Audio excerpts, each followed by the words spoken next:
2012 is the last phenomenon of this calendar. So that's what the Mayans there mark. The end of the Mayan cycle is exactly December 23rd of 2012. And then it started another cycle, listen once again, of 52.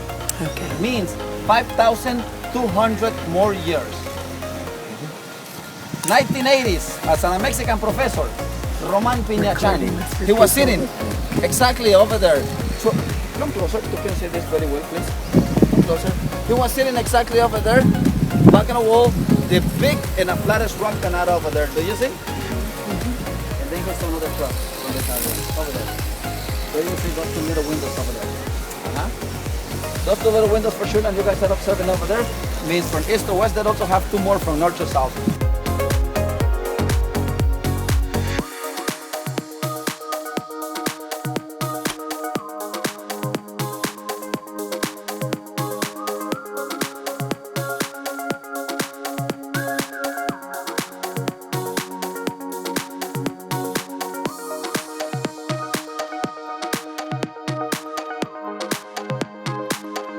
More days.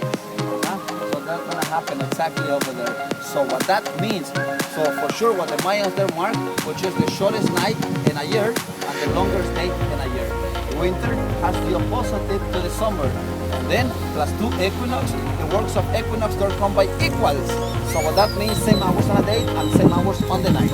And this is from the Mayans there, which is the 4 different points in a world. So it means 90 degrees each of them, or means 91 days between one to the other phenomenon.